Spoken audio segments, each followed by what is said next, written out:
$60,000 a year. In 2026, that number sits just above the median individual income across all Australian taxpayers. More than half the working population earns at or below this level. It is not a low wage by Australian standards. It is not minimum wage. It is not entry level. For many Australians, it represents years of work, experience, and progression to reach. But the lifestyle this wage actually delivers in 2026 looks nothing like what most people expect when they first see that number on a contract. Rents have climbed to levels that were considered extreme just 5 years ago. Grocery bills have risen sharply. Energy costs hit harder every quarter. So what does life really look like for an Australian earning $60,000 a year right now? Here is the honest breakdown, dollar by dollar, with the real numbers behind one of the most common wages in the country. Start with the pay itself. A wage of $60,000 sounds reasonable on paper, but after income tax and the Medicare levy, the take-home pay drops to around $48,067 a year. That works out to roughly $925 a week, landing in the bank, or $1,849 every fortnight. That is the real number, not $60,000, not $5,000 a month, $1,849 per fortnight. Every cost in this breakdown comes out of that figure, and in Australia in 2026, that figure has to work extremely hard. The biggest cost by far is rent. Rents across Australia have reached record highs in every capital city. In Sydney, the median rent now sits near $820 a week. In Brisbane, it has climbed to around $680 a week. Melbourne sits near $620 a week. Adelaide has pushed past $580 a week. Perth has surged to similar levels. For someone earning $60,000 a year, renting alone in any major capital city at median rent levels is mathematically impossible without spending more than the entire take-home wage on housing alone. A $500 a week rent, already well below the median in Sydney, Brisbane, and Melbourne, takes $26,000 a year. That is more than 54% of total take-home pay consumed by rent before a single other bill is paid or a single grocery is bought. At this income level, renting alone in a capital city at anything close to median rent leaves almost nothing left for the rest of life.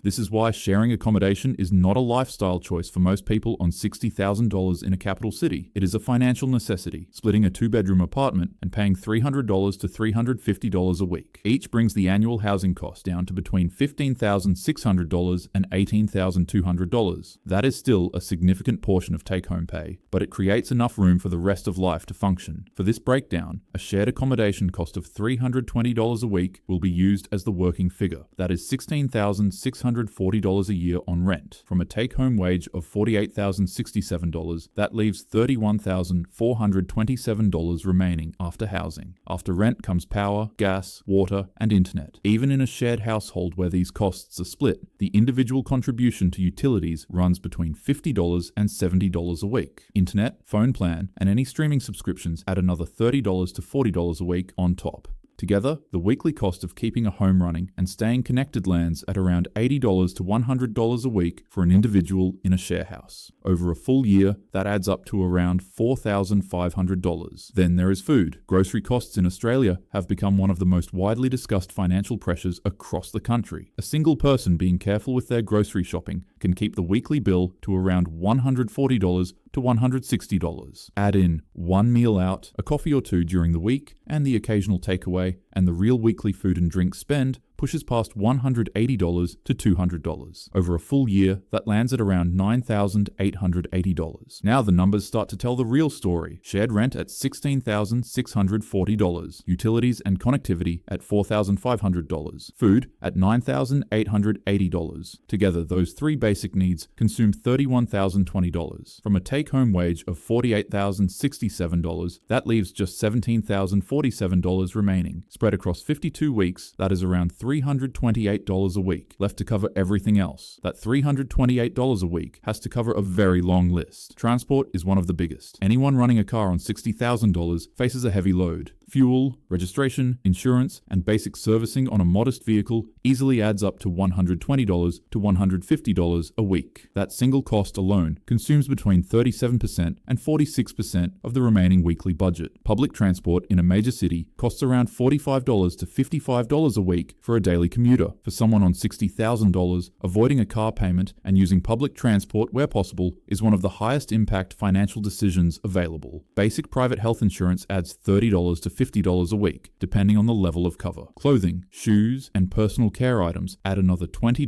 to $30 a week averaged across the year. Gym membership, streaming services, and other subscriptions add $20 to $40 a week. Once transport, health cover, and these baseline personal expenses are paid, the discretionary money remaining often drops to $50 to $80 a week. And that small amount is meant to cover socializing, gifts, medical gaps, entertainment, and any emergency that arrives without warning. This is the financial reality that makes $60,000 feel so much tighter than the number suggests. There is almost no buffer. One unexpected car repair, one dental visit without extras cover, 1 month of higher than normal bills, and the entire budget is in deficit. People on this wage are not living beyond their means. They are living at exactly their means. And in 2026, that is an extremely uncomfortable place to be. Where someone lives plays an enormous role in what $60,000 actually delivers. In regional cities, country towns, and smaller coastal areas, this wage can provide a genuinely comfortable and stable life. Rent often sits between $300 and $400 a week for a decent standalone place. Commutes are shorter or non-existent. The cost of food and services is often lower. In regional Australia, $60,000 can cover rent alone without sharing, support a car, build modest savings, and still leave room for a social life. In Sydney or in Melbourne, the same wage at median rent levels leaves a person unable to cover basic costs without a housemate or significant financial support. Debt changes this picture significantly. A car loan at $150 a week in repayments consumes $7,800 a year from an already stretched budget.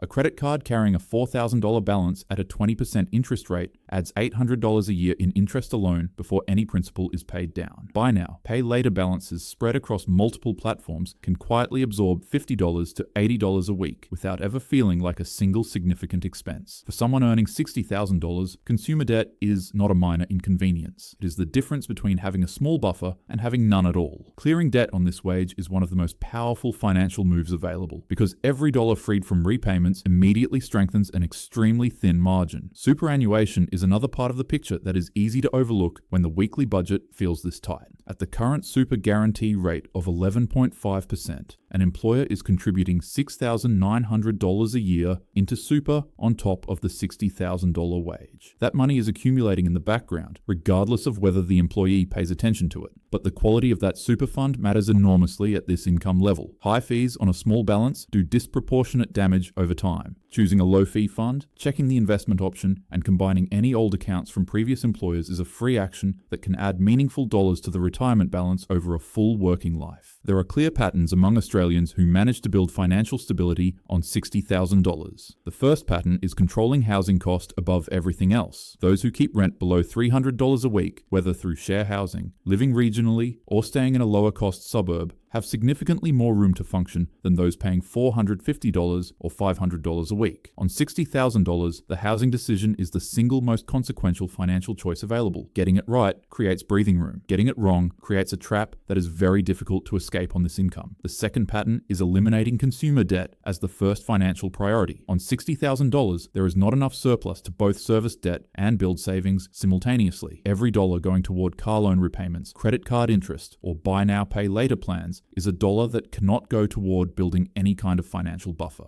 Australians on this wage who aggressively clear their consumer debt first and then redirect those repayments into savings consistently describe the experience as feeling like a pay rise. The third pattern is automating a small but consistent savings amount. Even on $60,000, moving $50 to $100 a week into a high-interest savings account or a low-cost index fund automatically on payday creates a savings habit that compounds significantly over time. $75 a week invested consistently in a diversified ASX index fund, returning 9% per year, grows to over $28,000 in 5 years, over $75,000 in 10 years, and over $230,000 in 20 years. The amount is small. The consistency is what matters. The fourth pattern is avoiding lifestyle inflation at every pay rise. Most Australians on $60,000 who receive a pay rise to $65,000 or $70,000 absorb the entire increase into lifestyle within 6 months without meaningfully improving their financial position. The Australians who get ahead redirect the majority of every pay rise into savings and investing before the lifestyle has a chance to expand to fill it. The fifth pattern is growing income as a deliberate strategy, On $60,000, the ceiling on cost cutting arrives quickly. There is only so much that can be trimmed before life becomes genuinely uncomfortable. But income can grow. A skill upgrade, a course, a job change, or a side income stream can lift earnings by $10,000 to $20,000 a year. Moving from $60,000 to $75,000 adds around $10,000 in after-tax take-home pay annually. That additional margin, directed into savings rather than lifestyle, transforms what is possible financially. So what does life on $60,000 a year in Australia really look like in 2026? It looks tight. It looks like a wage where every dollar has a job and almost no dollars are spare. It looks like share housing in a capital city or choosing a regional location over an urban one. It looks like public transport over a car loan, cooking at home over eating out, and very few financial mistakes before the buffer is gone. It is a wage that is above the minimum and above many working Australians, but one that in 2026 leaves almost no room between income and the cost of simply existing. And yet, for those who control their housing costs, clear their debt, automate even a small savings amount, and grow their income over time, $60,000 is not a ceiling. It is a starting point. The habits built at this income level, if kept as income rises, are the exact habits that build real long-term wealth.